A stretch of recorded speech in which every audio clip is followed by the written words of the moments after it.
eles estão ali do seu lado. E daqui a pouco a nossa Ana Paula, no momento do cálice, o pão, estará louvando o nome do Senhor. Os irmãos querem receber a cena de Deus dos seus companheiros, que diremos a ela? Deus abençoe. Meus irmãos, nós vamos fazer uma oração. Quero convidar o nosso evangelista Horácio Vaz para nos guiar Deus uma oração. Logo em seguida, o pastor Alex Cardoso estará ministrando a poderosa palavra de Deus. Irmãos, nessa oportunidade, eu vos saúdo na paz do Senhor. Amém. Querido e eterno Senhor, é no nome do teu Filho Jesus Cristo, que está servindo aqui nessa noite, Senhor, para se alegrar, Senhor, exaltar e agradecer o nome do Senhor. Meu Deus, toma o teu servo, pastor Alex, nesse momento, que vai continuar sendo canal de voz para nossos filhos nessa noite, Pai. Revela a tua palavra, Senhor, não aquilo que queremos, mas aquilo que o Senhor tem para nós, Senhor. Continua fortificando, exaltando a tua igreja, Pai. Esta é a minha oração de gratidão, em nome de Jesus. A paz do Senhor para todos. Amém. Eu tinha alinhado estar aqui há um tempo atrás, houve um imprevisto e estava desejoso de vir aqui atender a um convite de um amigo que lidera sobre nós, pastor Erlande Lemos, mais carinhosamente chamado como pastor Lemos. Deus concretizou o desejo do meu coração e também o desejo do coração do nosso líder local, que desejava que eu viesse aqui.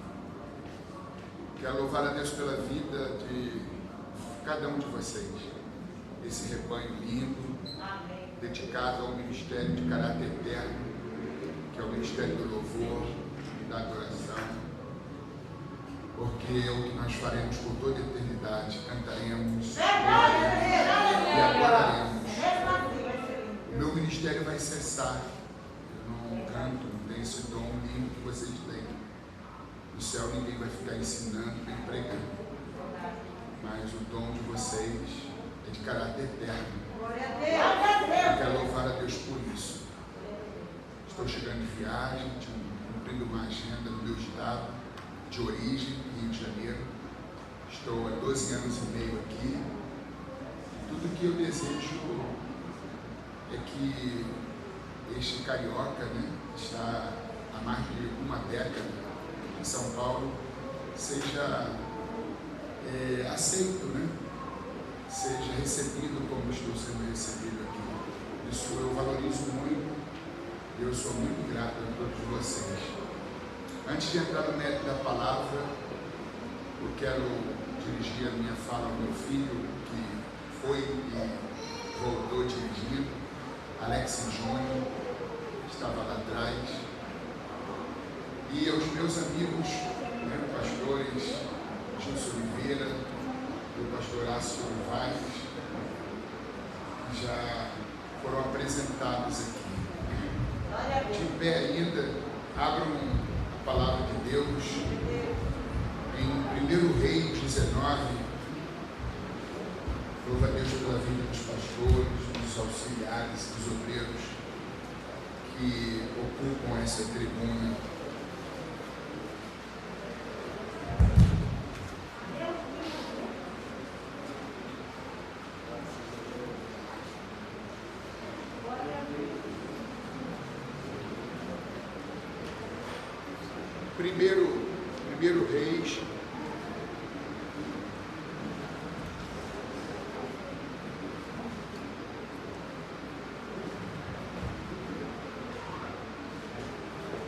Primeiro Reis, capítulo 19, do verso 1 ao 8. Verso 1 ao 8 de 1 Reis 19. E Acabe fez saber a Jezabel tudo quanto Elias havia feito e como totalmente matara todos os profetas à espada. Então Jezabel mandou o mensageiro a Elias a dizer-lhe: assim me façam os deuses, e outro tanto, se de certo amanhã a estas horas não puser a tua vida como a de um deles. O que vendo ele se levantou e para escapar com vida se foi. E veio a Bérseba, que é de Judá, e deixou ali o seu moço. E ele se foi ao deserto, o caminho de um dia, e veio e se assentou debaixo de um zimbro, e pediu em seu ânimo a morte, e disse: já basta, ó Senhor, toma agora a minha vida, pois não sou melhor do que os meus pais. E deitou-se e dormiu debaixo de um zimbro, e eis que então um anjo o tocou e lhe disse: levanta-te, come. E olhou, e eis que à sua cabeceira estava um pão cozido sobre as brasas e uma botija de água, e comeu e bebeu e tornou-se a deitar-se. E o anjo do Senhor tornou segunda vez e o tocou e disse: levanta-te e come, porque muito comprido te será o caminho. Levantou-se, pois, e comeu e bebeu, e com a força daquela comida caminhou 40 dias e 40 noites até Horebe, o monte de Deus. Glória a Deus! Sentem-se, mantenham suas Bíblias abertas, por favor, para posteriores consultas. Desde que o convite me foi feito para estar aqui, mesmo sabendo que era uma reunião tão significativa e importante como a da ceia do Senhor, eu pedi a Deus uma palavra. E Ele me ordenou, literalmente, que eu falasse sobre depressão. Depressão. Então eu quero subordinar a minha fala, além do texto lido, a um tema. Eu tentei ser forte até que despedacei. Diga comigo, eu tentei ser forte. Eu tentei ser forte. Até que despedacei. Até que despedacei. Se a dor não for sua, Se a dor não for sua, não lhe cabe chamar de frescura. não me cabe chamar de frescura. O que é depressão? Depressão é pressão demais. Se você nunca teve, não julgue, ajude. Um dos erros, um dos equívocos mais inumanos ou desumanos é não interpretar a dor do outro e ainda tecer comentário doloroso. Se você fosse um crente de fé mesmo, tu não estaria assim. Foram essas palavras dos amigos de Jó, quando o viram chagado, doente, sofrendo perdas e mais perdas, disseram: você deve estar em pecado,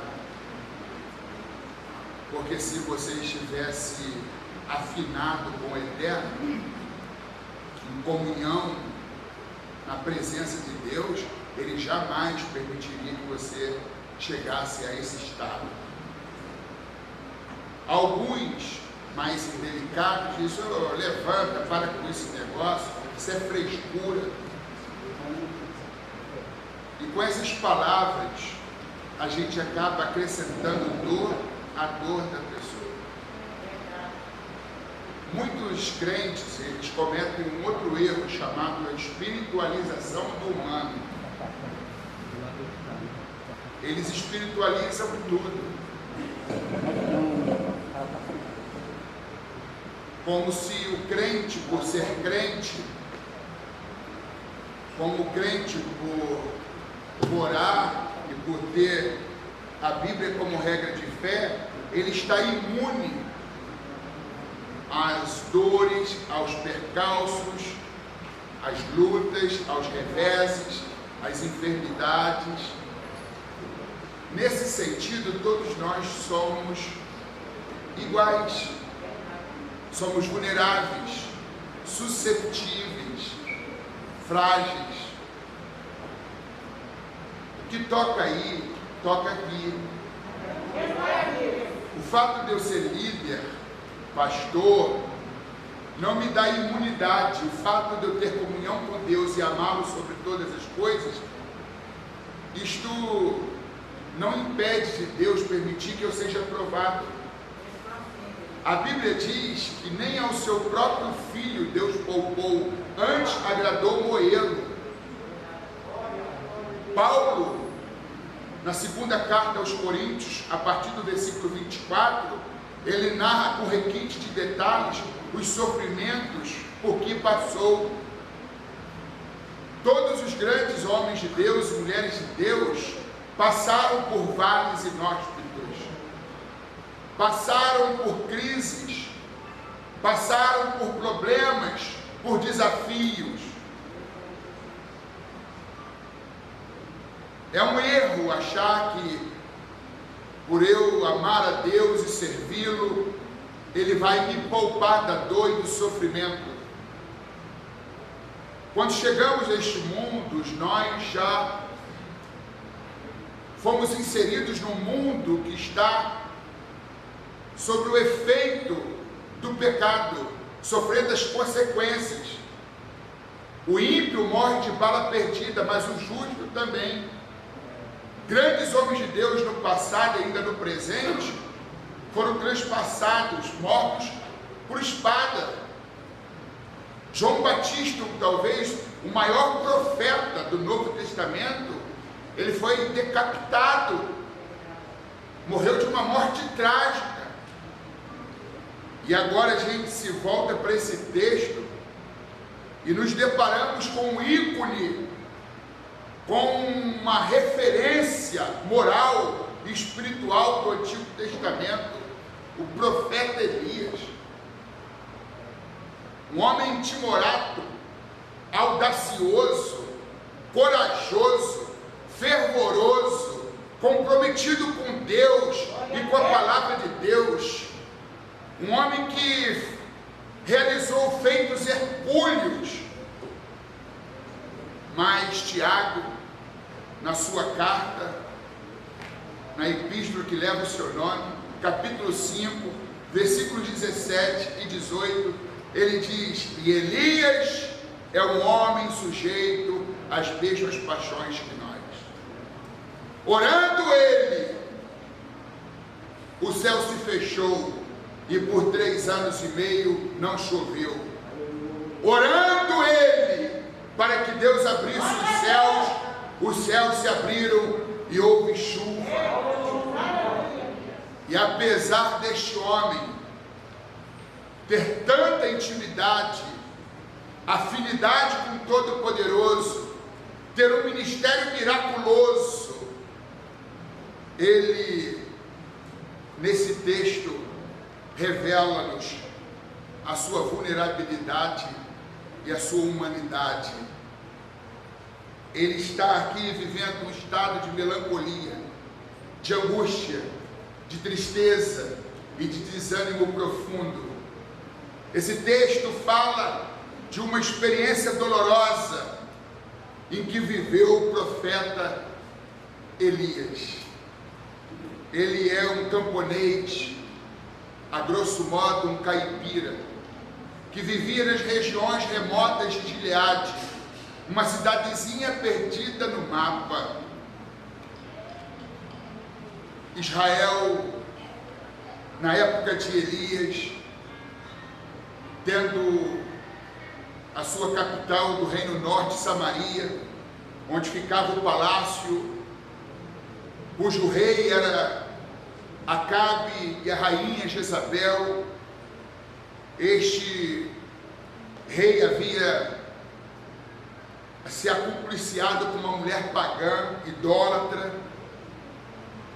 que não respeitava as tradições judaicas, que não respeitava a lei de Moisés, uma mulher dominante, uma mulher arrogante, uma mulher dominadora, e o marido pusilânime, um homem acovardado, acabou sendo dominado pela sua mulher, que por sua vez exerceu muita influência na gestão no governo de Acabe, determinando coisas em nome do rei, e ele fazia vistas grossas porque ele não tinha coragem, não tinha personalidade, ele era dominado e sem senso de responsabilidade e sem temor a Deus deixou que as coisas corressem frouxamente. A sua mulher então mandou estabelecer postes ídolos em todo Israel, pontos de cultos a outros deuses. Ela instituiu uma religião chamada Balaísmo, onde convocava todos os judeus da época a se prostrarem diante de Baal, considerado o Deus da fertilidade, responsável pela boa colheita, o Deus da agricultura, o Deus que tinha poder para mandar chuva e para fazer a semente germinar. E o povo foi se distanciando de Deus, abandonando-o, dando-lhe as costas e se voltando para Baal. Apesar de Deus ser preterido pelo povo, Deus não preteriu o povo. Apesar do povo ter lhe dado as costas, Deus não deu as costas para o povo. Deus olhou para o palácio, Deus olhou para Israel e não viu ninguém que tivesse compromisso, que tivesse amor pela verdade, alguém que quisesse ser usado para mudar aquele estado de coisas. Às vezes acontece isso, muitos querem que Deus varra a sua igreja, mas ninguém quer ser uma vassoura nas mãos dele. Aí Deus olha para a roça, olha para um lugar distante, remoto, e vê um homem com trajes rústicos, pele de camelo, cinto de couro, um sotaque carregado, não era da elite, não tinha escolaridade, não tinha uma formação acadêmica, não tinha protocolo, mas tinha verdade, tinha paixão por Deus, e Deus disse a você, e Deus o tira lá da terra de ninguém e o introduz para o palácio. E no primeiro contato que ele tem com Acabe, ele diz: assim diz o Senhor, sem papas na língua, de forma direta, curta e grossa, incisiva e poderosa. Ele fala dos desmandos, ele fala da idolatria, ele denuncia o pecado e ele traz Deus para dentro da corte.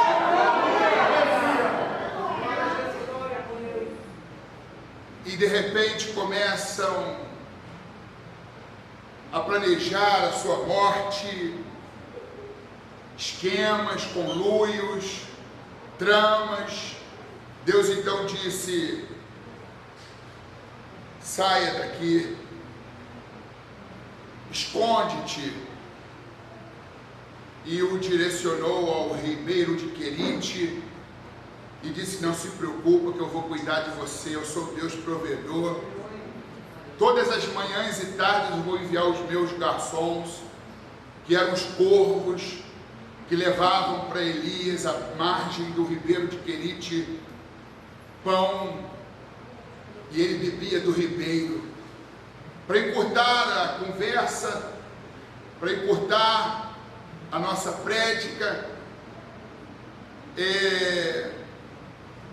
depois de ter profetizado, se o povo não se arrependesse dos seus pecados, Deus puniria a nação com o maior flagelo da humanidade, que é a fome. E a fome é o subproduto da seca, da ausência de chuva, porque a semente já não germina, a colheita já não existe e a fome é apenas a sua consequência. Os gados estavam magérrimos, os animais estavam morrendo às mínguas, velhos, crianças, debilitadas, desidratadas, debaixo de um sol causticante, seca. C.S. Lewis diz que o sofrimento é o megafone que Deus usa para despertar o mundo surdo.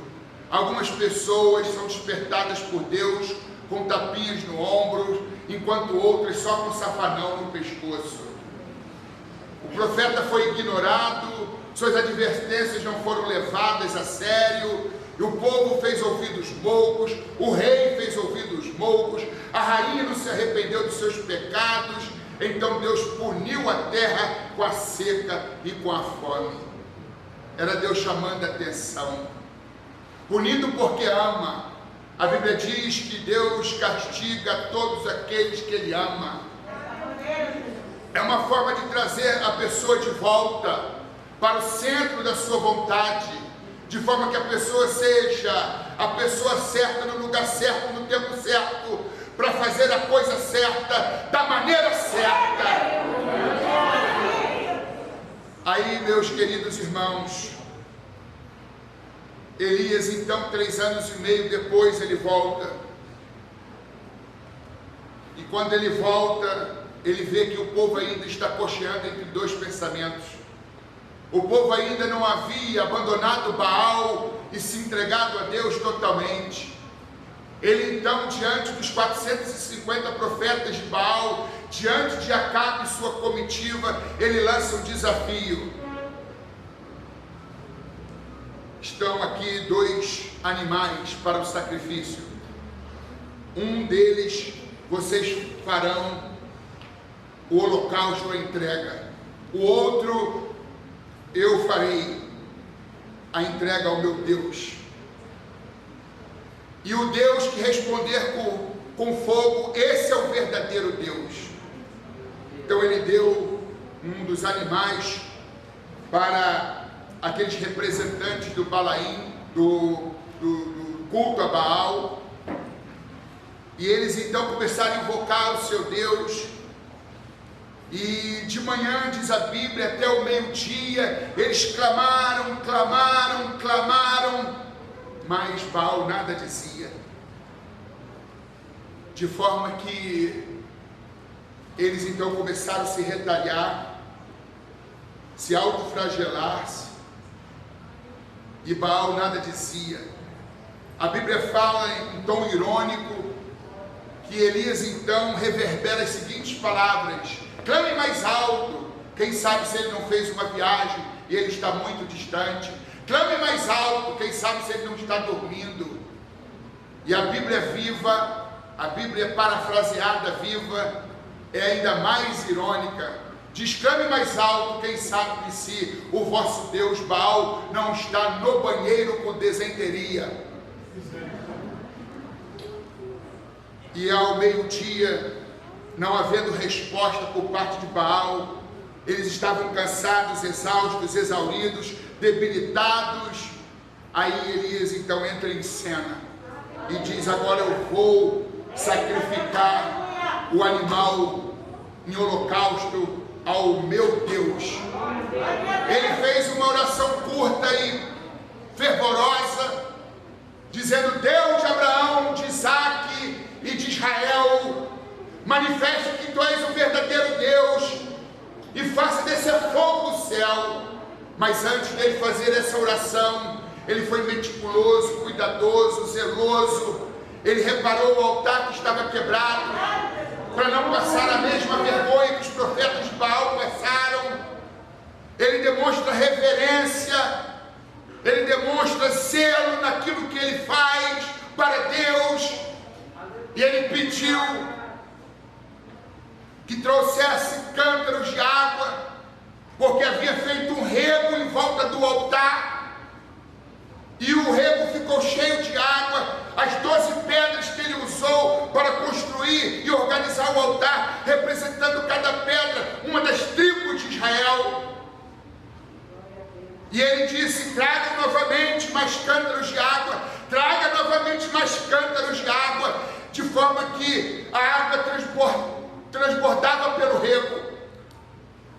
Madeira seca, às vezes é desafiador fazê-la queimar, quanto mais madeira molhada, pedra molhada, terra encharcada.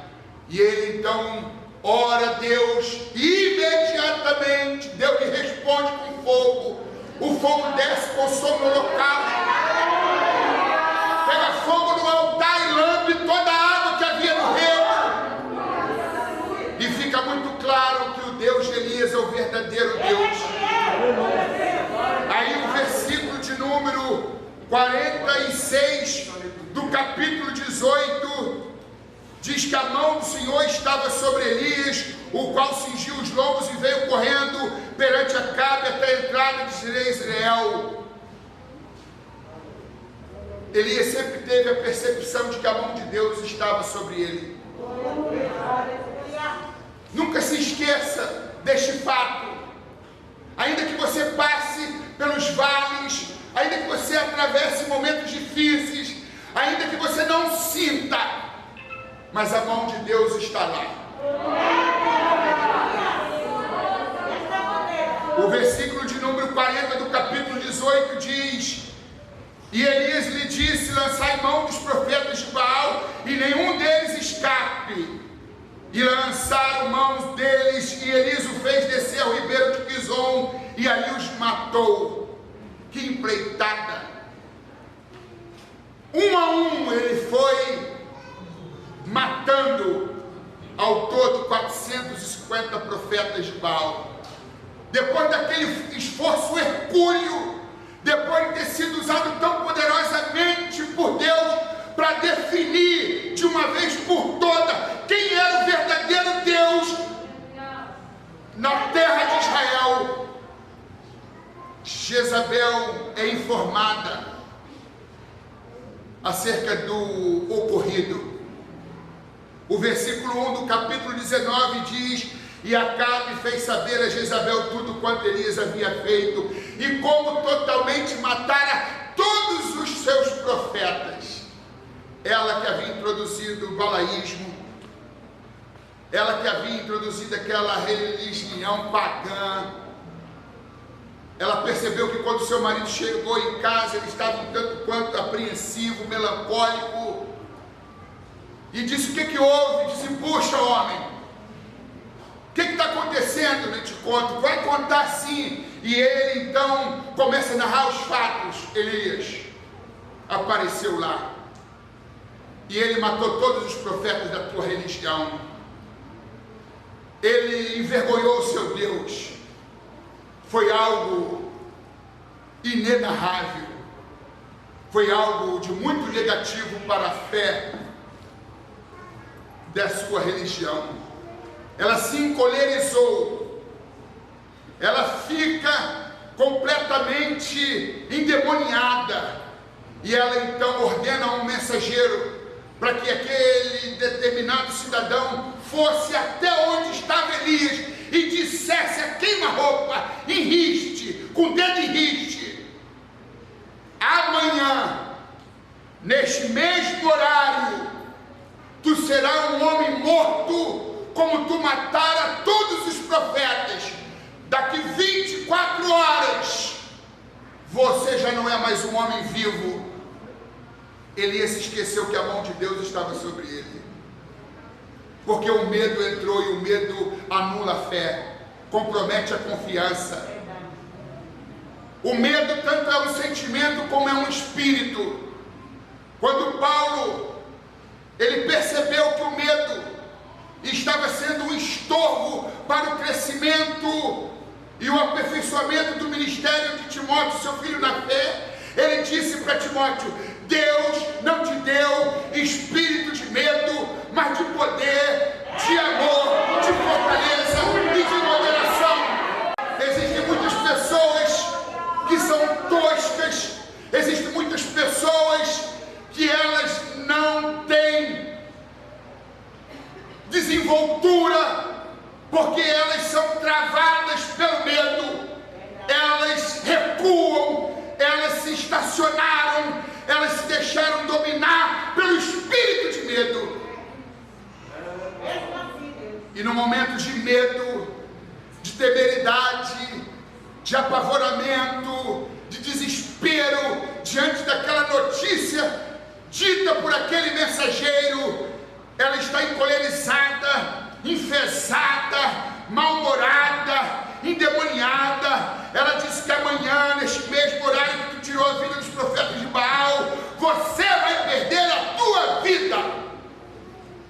E no Salmo 112, verso 7, diz: não temerás maus rumores, o seu coração confiado em Deus está. Eu não sei aqui qual é a notícia, se é triste, melancólica, pessimista, se é um veredito negativo, um diagnóstico negativo. Eu não sei se você recebeu uma notícia muito ruim nessa semana, mês passado, ontem, hoje, há poucas horas, mas Deus está dizendo: não temerás maus rumores. A mão de Deus está sobre a tua casa, sobre a tua vida, sobre o teu ministério. A mão de Deus está sobre a igreja, sobre a tua família, sobre a tua vida.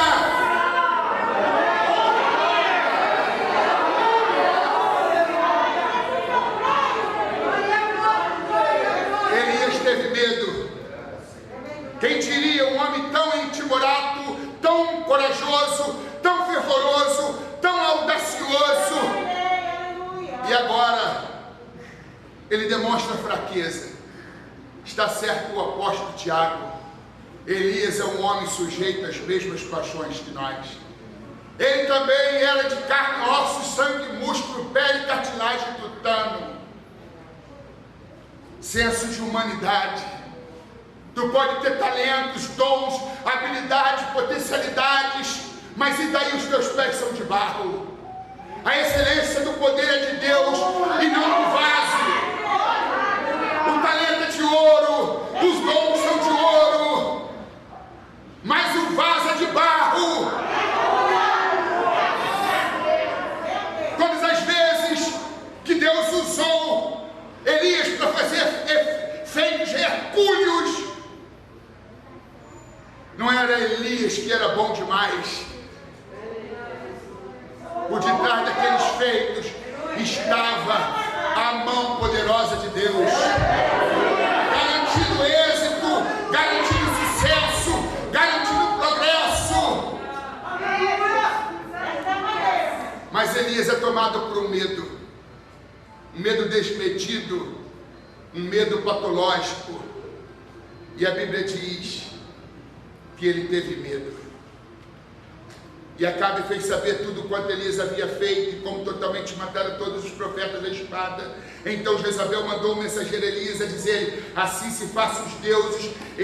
Ela amaldiçoou Elias em nome dos seus deuses, e outro tanto que se de certo amanhã, a estas horas, não puser a tua vida como a de um deles, o que vendo ele se levantou, e para escapar com vida. Há uma tradução que diz: Elias teve medo e fugiu. A minha tradução diz: para escapar com vida, se foi e veio a Bérseba, que é de Judá, e deixou ali o seu moço. Um erro atrás do outro.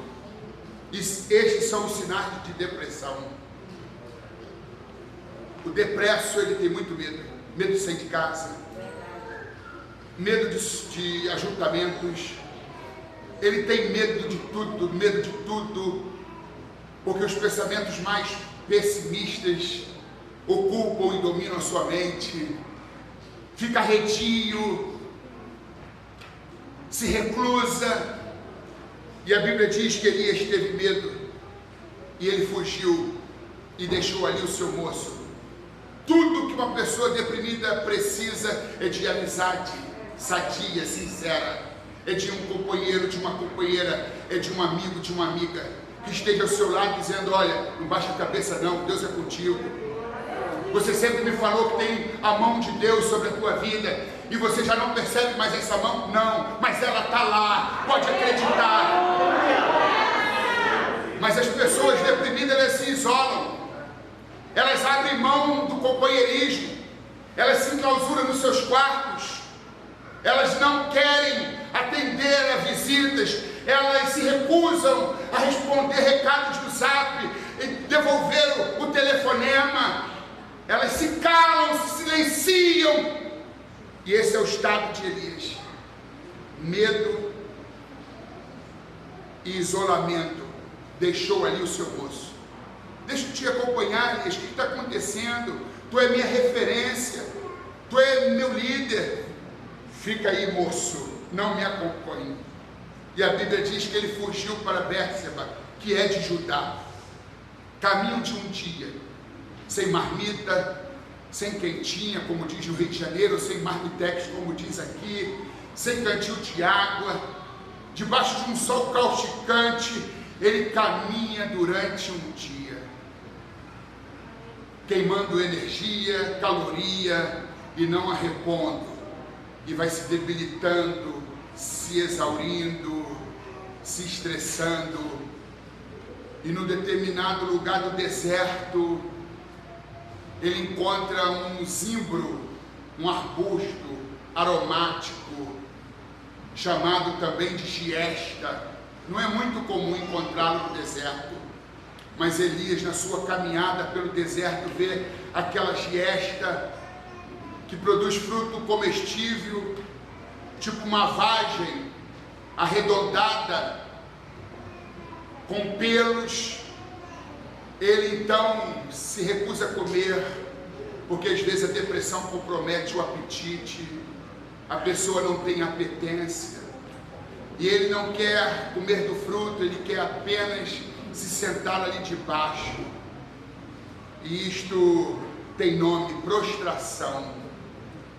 Medo, isolamento e prostração. Ele se senta debaixo do zimbro e faz uma oração pessimista, derrotista, dizendo: ó Senhor, basta, já basta, porque é melhor morrer do que viver. Eu desisto de ser profeta, não quero mais te representar. É muita perseguição, é muita dor, é muito sofrimento. É melhor morrer do que viver. Os deprimidos comumente desejam uma morte. É melhor morrer do que viver.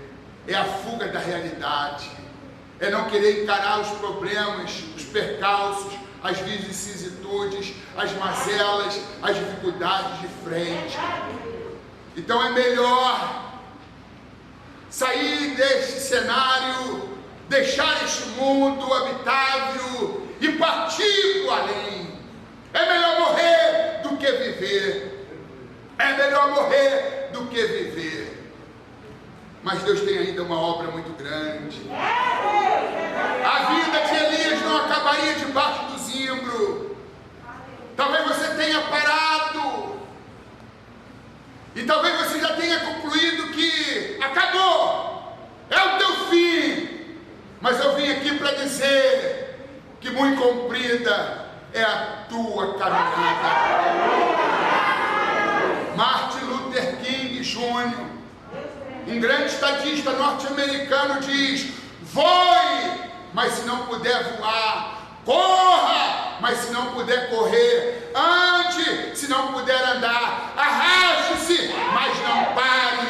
A palavra de Deus para você é esta: voe, mas se não puder voar, corra, se não puder correr, ande, se não puder andar, arraste-se, mas não pare, mas não pare. Não pare. Não pare. Existe a depressão, que se manifesta em 3 categorias: leve, moderada e grave. Quando a depressão é leve e moderada, a pessoa deseja morrer. Quando ela é grave, o desejo de morrer se transforma em ideação suicida. A pessoa não espera a morte naturalmente, ela a provoca. Aí começa a pensar sobre como acabar com a vida. já começa a pensar muito na corda e onde seria o melhor lugar para se enforcar, sair desembestadamente pelas estradas, rodovias e se atirar na frente de um ônibus, de uma carreta. Elias ainda não tinha chegado a este ponto de sofrer ideação suicida, mas a sua depressão leve e moderada já lhe deram esse desejo de sair do cenário da vida. Existem dois tipos de depressão: a endógena e a exógena. A endógena, como diz o termo, significa de dentro, endo. A depressão endógena é aquela que tem origem biológica, é aquela que tem origem em fatores internos, está no DNA, está no déficit de neurotransmissores, de uma química no cérebro. Pessoas com baixos neurotransmissores como dopamina, serotonina, noradrenalina e outros termos quase que impronunciáveis, elas são susceptíveis à depressão. Existem bebês que sofrem de depressão, pré-adolescentes que sofrem de depressão, jovens que sofrem de depressão, adultos que sofrem de depressão, pessoas idosas que sofrem de depressão, gente que já está com 80 anos, mas tem sofrido de depressão desde a mais tenra idade, por causa da depressão endógena. E a exógena é aquela depressão que está ligada a fatores externos, fatores circunstanciais, perda de um ente querido, falência de um negócio, divórcio e outros fatores. São situações e circunstâncias extremas que a pessoa enfrenta e ela então vai à exaustão, ela se debilita, queima energia psíquica e acaba entrando no marasmo sem precedentes. O primeiro tipo de depressão, a endógena, ela se parece muito com o espinho na carne. Aquilo que Deus não tira, mas permite que a pessoa seja vitimada, para criar um vínculo de dependência, porque os sãos não precisam de médico, mas os doentes sim. Às vezes haverá sempre algo que fará você perceber que tu dependes de Deus. Jesus disse que sem mim nada podeis fazer. Talvez você esteja na presença de Deus exatamente por causa de alguma fraqueza. Você está na presença de Deus exatamente por causa de algum sofrimento, de algum incômodo. Paulo orou 3 vezes ao Senhor para que ele arrancasse dele o espinho na carne, porque aquele espinho lhe causava muita dor, muito sofrimento, muito incômodo, muito desconforto. E a Bíblia diz: pelo qual orei 3 vezes ao Senhor para arrancar de mim o espinho na carne. Porém Deus não arranca, Deus põe. Talvez você não estivesse aqui se você não estivesse passando, enfrentando este dilema, este problema, esta dor, esse sofrimento. Você diz: eu preciso me voltar para Deus, eu preciso participar da ceia, eu preciso participar daquele culto, eu preciso ouvir a voz de Deus, eu preciso ouvir a pregação da palavra. Talvez se você fosse forte, tu não estaria aqui. E ninguém se deprime porque é fraco. As pessoas que se deprimem, elas são fortes, mas ninguém consegue ser forte a vida toda. Foi por tentar ser forte por muito tempo que chegou a exaustão e chegou a depressão. Eu tentei ser forte mais uma vez, parafraseando Elias, mas eu despedacei. Quantas vezes ele foi forte, quantas vezes ele foi brilhante, mas ninguém consegue ser forte a vida toda. Dessa vez não deu. E se ele conseguisse mais um êxito, se ele alcançasse mais um sucesso, talvez ele estivesse trilhando um caminho muito perigoso. Achar que era mérito dele, que a força estava nele. Deus não caminha como o homem que marcha na sua própria força. Às vezes Deus tem que nos esvaziar para a gente aprender a depender dele. E aprendeu a maior lição, aquele que aprendeu a depender de Deus. Talvez esse problema persista ainda por muito tempo. Mas é uma oportunidade que Deus está te dando de você lutar.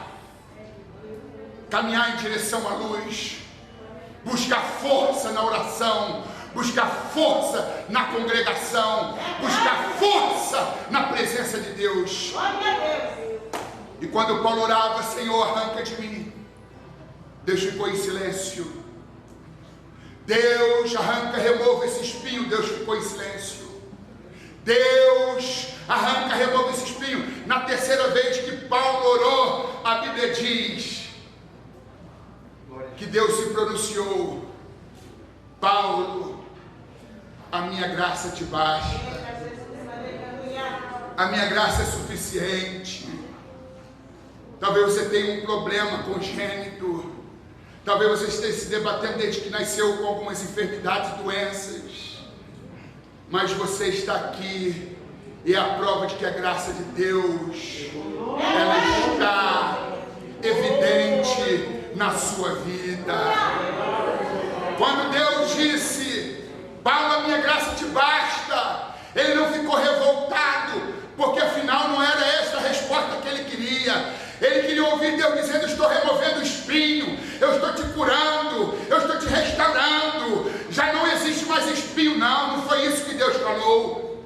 Deus disse: a minha graça te basta. Então ele se conforma e diz: pelo que eu sinto prazer nas fraquezas, nas injúrias, nas perseguições, nas angústias, porque quando eu penso que estou fraco, então eu sou forte, porque o poder de Deus se aperfeiçoa nas nossas fraquezas.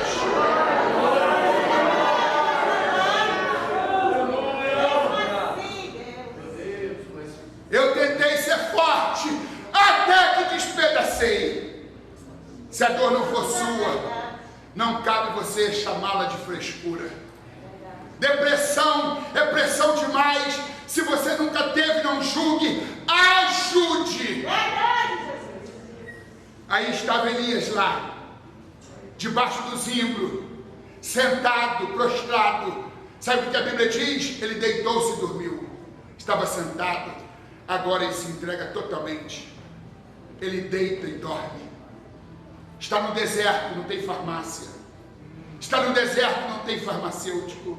Está no deserto, não tem centro terapêutico. Está no deserto, não tem terapia nem psicoterapeuta. Está no deserto, não tem psicólogo nem psiquiatra. Está no deserto, o amigo ele abandonou. A Bíblia diz que é melhor serem dois do que um, porque tem melhor pago o seu trabalho. Porque se um cair, o outro levantará o seu companheiro. Ele está caído, está prostrado, está dormindo, mas ele abandonou seu companheiro. Ele está sozinho. Mas diga comigo, falem comigo, a força que você precisa, virá do céu. Elias está no deserto, não tem ninguém ao seu lado. Ele mesmo abandonou o amigo. Não tem médico nem hospital, não tem clínica, não tem psicólogo nem psiquiatra, mas tem Deus. A força que você precisa virá do céu. A força que você precisa virá do céu. A força que você precisa virá do céu. A força que você precisa virá do céu.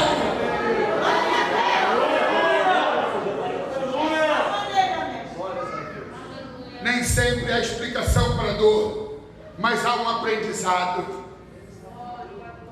Aí, irmãos, a pessoa deprimida, ela precisa ser amada, tocada, apoiada. Deus olha e vê aquele seu servo, aquele profeta que já havia sido extraordinariamente usado por Deus, mas agora no marasmo, num estado profundo de melancolia, numa depressão terrível.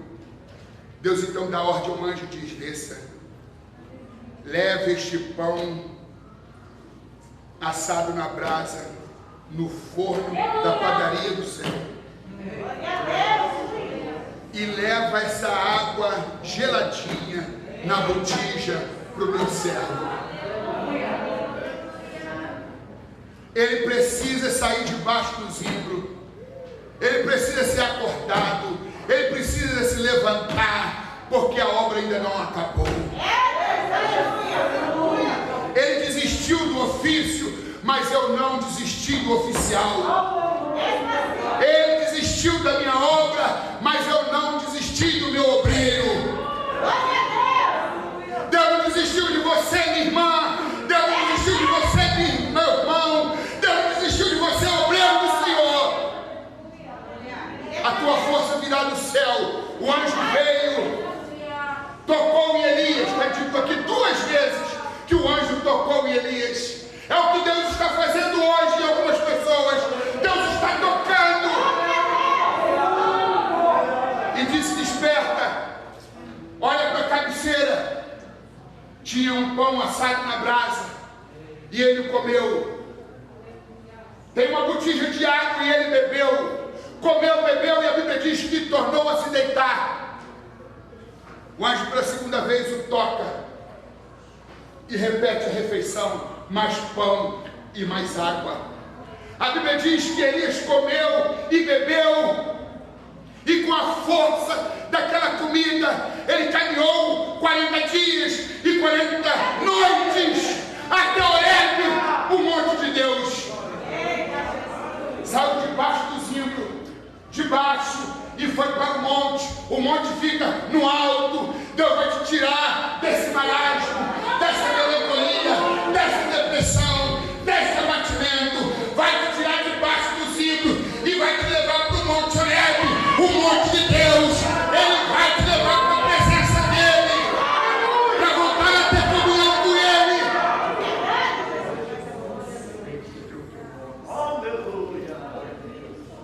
Elias tinha perdido o senso de propósito. Já basta, é melhor morrer do que viver.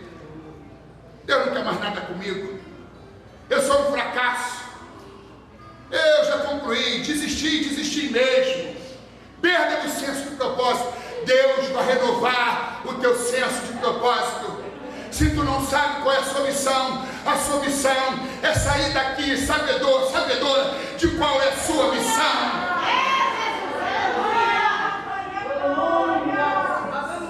Eu não sou melhor do que os meus pais. Senso de desvalor, autodepreciação, baixa autoestima. Está dito aqui: eu não sou melhor do que os meus pais. Talvez ele tivesse até pensado que fosse, quando tudo era sucesso, quando a sua oração era respondida imediatamente, quando o fogo descia do céu. A gente pensa que é melhor do que todo mundo, até melhor do que os nossos pais. Pais aqui não é pai e mãe apenas, são os antepassados. Eu não sou melhor do que os meus antepassados. Às vezes Deus permite você conhecer o chão para você depender dele, depender de Deus. Aprendeu a maior lição aquele que aprendeu a depender de Deus. Se você está no chão, não aceite o chão. O chão não é o teu lugar. O chão não é o teu lugar. O chão não é o teu lugar. E sempre que cair, pegue alguma coisa do chão. Experiência, dependência divina, confiança em Deus e não em si mesmo, em si próprio. E Deus aqui está restaurando o profeta. Ninguém tem direito de criticar a dor do outro se não a sente. Só sabe a dor do calo quem calça o sapato apertado.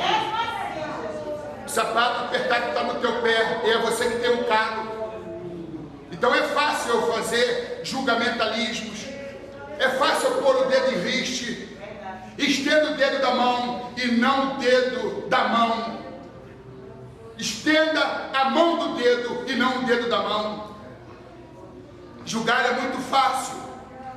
Se Elias conheceu esse marasmo, se Elias vivenciou essa crise sem precedente, se Elias sofreu de medo, ansiedade, transtorno de pânico, tal como disse o apóstolo Tiago, ele foi um homem sujeito às mesmas paixões que nós. Meus irmãos, a dor não some sozinha. Ela é superada um pouco a cada dia até que a deixa de doer. É um processo. A dor é pedagógica. Nada nos torna tão grandes como uma grande dor. Deus está te treinando. Deus está te forjando. Deus está te capacitando. E por maior que seja a sua dor, você pode ajudar alguém. Não se entrega não. Não se entrega não. José Saramago, prêmio Nobel de Literatura em 1998, escritor português, ele tem uma frase que eu gostaria de citá-la aqui: se o teu coração é de ferro, faça bom proveito, o meu é de carne e sangra todo dia. Quem tem coração de ferro não entende, não aceita esse tipo de mensagem. Mas quem tem coração de carne, coração que sangra, coração que dói, está se identificando com esse texto. Se teu coração é de ferro, bom proveito, o meu fizeram de carne e sangra todo dia.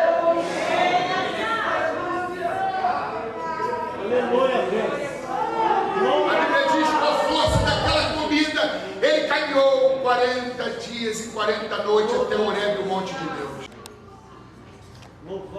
Depois de haver caminhado 40 dias e 40 noites, ele comete outro erro. Ele se enclausura numa caverna. A caverna é escura, é fétida, é um lugar inóspito. Ela representa depressão, ela representa recaída. Muitas pessoas estão tentando se libertar de vícios, hábitos autodestrutivos, estão tentando se libertar de determinadas coisas, mas o cair é próprio do ser humano. Aí ele fica lá naquela caverna que parecia o seu anterior estado de melancolia. A caverna representava aquela experiência depressiva, escura, sombria, fétida, um lugar inóspito. Ele havia tomado o itinerário contrário. Ele não consultou a Deus para poder sair de onde ele saiu, passando por Judá, atravessando Bérseba. E ele então se enclausura naquela caverna. E Deus não se manifesta através de um terremoto, nem de um forte vento, mas Deus tem um encontro com o profeta através de uma brisa e de uma voz mansa e delicada. É assim que Deus trata os deprimidos: brisa e voz mansa e delicada. Deus não grita, Deus não esculacha, Deus não acrescenta dor à sua dor, Deus não chama a sua depressão de frescura. Que profeta é você? Que homem é você? Que mulher é você? Deus não vem com trovão, Deus não vem com forte vento, Deus vem com uma brisa e com uma voz mansa, uma voz branda, uma voz delicada, e diz assim: o que fazes aqui, Elias? Porque tu se enfurnou depois daquele alimento, depois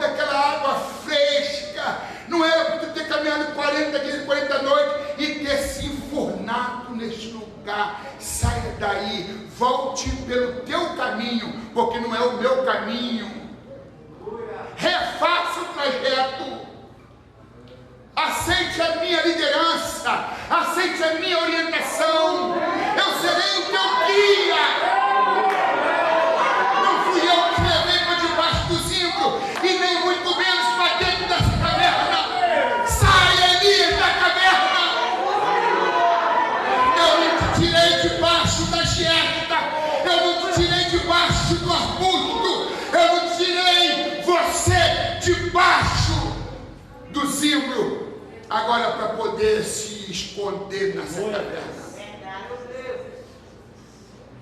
Quando Elias pensava que estava tudo acabado, ainda havia grandes obras a serem feitas. Ungiu o rei da Síria, o rei de Israel, e Eliseu, o seu sucessor. O versículo 15 diz assim: o Senhor lhe disse: vai, volta pelo teu caminho para o deserto de Damasco, vem e unge a Azael, rei sobre a Síria, também a Jeú, filho de Nize, ungirás rei de Israel, e também a Eliseu, filho de Zafate, de Abel-Meroá, ungirás profeta em seu lugar. Diga comigo, quando Elias pensava que estava tudo acabado, ainda havia grandes obras a serem feitas. Ungiu o rei da Síria, ungiu o rei de Israel e o seu sucessor. Talvez você chegou aqui dizendo: está tudo acabado, é o último culto, é o último dia, eu desisto. Deus está dizendo: ainda tem muita coisa. Você vai ungir reis, e você vai ungir profeta, você vai ungir reis, e você vai ungir profeta. Você pode aplaudir a Jesus.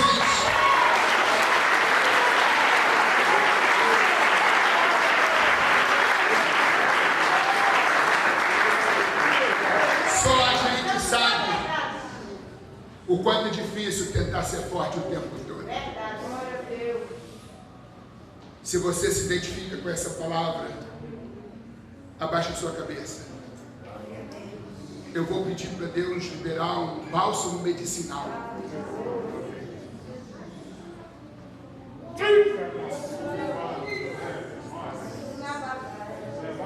A igreja não é um museu de santos. A igreja é um hospital de gente ferida, adoecida e machucada.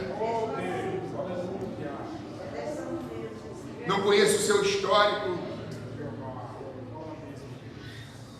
não sei quais foram as suas experiências desde a infância, não sei se você tem uma história parecida com a minha. Eu não fui filho de pastor, sou filho de alcoólico inveterado. Meu pai morreu quando eu tinha 19 anos de idade. A vida toda viveu sob influência alcoólica e era um agressor. Minha mãe se tornou uma mulher neurastênica, neurótica, de tanto sofrimento, de tantos maus tratos, numa época que não havia a Lei Maria da Penha para inibir as ações covardes dos maridos inescrupulosos. Sou o nono de uma família de 10 filhos. Tive origem numa favela no Rio de Janeiro, numa comunidade, um beco sem saída, com valas a céus abertos. Eu era um ninguém, que Deus tem feito de mim um alguém. Eu vim do nada, mas é melhor vir do nada do que nada vir de você. Aos 16 anos, em 1984, eu conheci Jesus. No dia 20 de setembro, eu e minha mãe, que rompeu com o candomblé, umbanda, reuniu todos os filhos que ela mesma havia desencaminhado e orientado o bandismo e o candomblecismo como fé. Disse: eu rompi com tudo isso. Sua mãe conheceu Jesus e sua mãe vai batizar-se dia 20 de setembro de 1984. Quem quer receber Jesus como a mamãe recebeu? E ela citou nome por nome, daí a filha mais velha ao filho mais velho, até os mais novos. Todos se recusaram, e ela disse: você, Alex, eu me lembrei de uma frase de Bob Marley, guitarrista jamaicano, que diz: quem topa qualquer parada, não para em qualquer topada. Eu disse: pela fé, quem topa qualquer parada, não para em qualquer topada. Eu disse: eu estou dentro. Eu aceito Jesus. Caminhei com ela. Quando ela desceu as águas, o pastor Gerson de Souza Barreira disse: traga o filho dela para poder ser batizado logo depois da mãe. E eu disse também. Minha mãe faleceu quando eu cheguei aqui, 3 meses depois da minha transferência do Rio de Janeiro para São Paulo, por determinação da nossa convenção nacional. Ela já estava sofrendo com um câncer em estado terminal, e ela foi fiel até a morte. E eu estou aqui para seguir o exemplo da minha mãe. Não vai ser depressão, não vai ser luta, não vai ser dissabores, não vai ser problemas. E eu tenho uma outra palavra para você: a tua missão é maior do que a sua dor. A sua missão é maior do que a sua dor.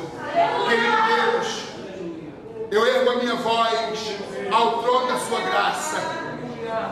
Eu quero abençoar esta igreja, o pastor, sua família e todas as demais famílias. Eu abençoo esses pastores, seus auxiliares, esses obreiros de valor. Eu abençoo essa juventude linda que esteve te adorando hoje. Esse grupo maciço de irmãs, mulheres valorosas. Eu abençoo as crianças e adolescentes. Eu abençoo os anciãos. Eu abençoo esta igreja. Eu abençoo o Campo de Guarulhos.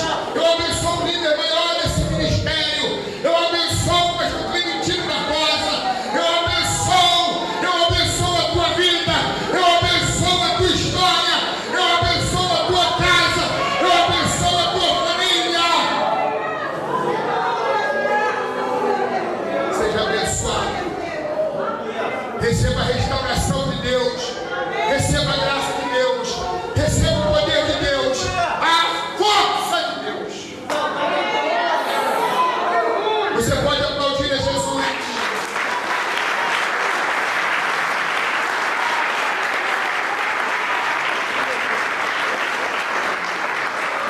Me perdoe por ter excedido o horário do pastor Lemos. E eu quero aqui só usar meio minuto.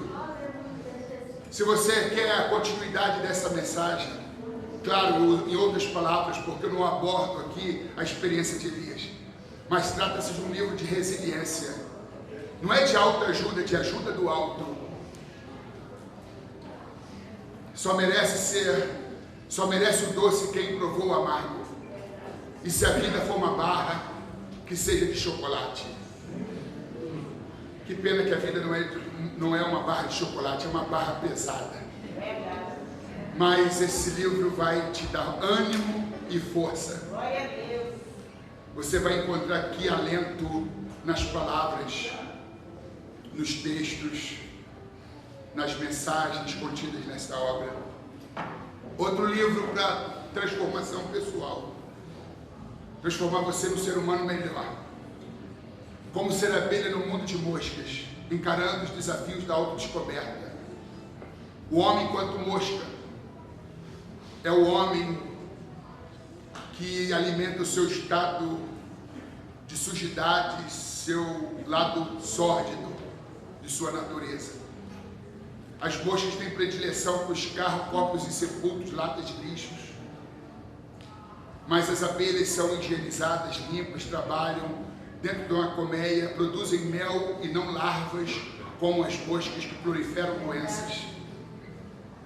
Esse livro faz com que você perceba o seu lado mosca e confronte esse lado sórdido da sua natureza, para você viver uma vida limpa, higienizada, você se parecer mais com Jesus.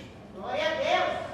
As obras da carne, porfia, emulação, ira, peleja e tantas outras, são as larvas da mosca. O fruto do Espírito são tudo aquilo que industriosamente a abelha produz, além do mel. Que você possa, através desse livro, cujo subtítulo é Encarando os Desafios da Autodescoberta, fazer a mais longa viagem da sua vida, que não é para Plutão, Marte, Mercúrio, não é para o continente africano nem europeu. É a viagem para dentro de si mesmo, para você se autoconhecer. É um livro de autoconfrontação. Se você quiser investir na tua vida e também investir no meu ministério, leve esses livros. Eu tenho 14 livros publicados, apenas 2 ainda existem porque os demais foram esgotados. Só merece o doce quem provou amargo, e como ser abelha no mundo de moscas, encarando o desafio da autodescoberta. Esse custa R$25, e este que a editora pediu para vender por R$ 49,90, eu tenho vendido por R$34,90. Só não vou ter 10 centavos para dar de troco. Meu filho tem a maquininha. Se você puder nos honrar e investir no seu ministério, na sua vida, eu ficarei agradecido. Que Deus abençoe a todos. Me perdoe, pastor Lemos, por ter atropelado o horário. Vocês não vão perder. Vocês vão sair daqui debaixo da mão protetora de Deus. Vai dar tudo certo. Já deu tudo certo. E as palmas são para Jesus.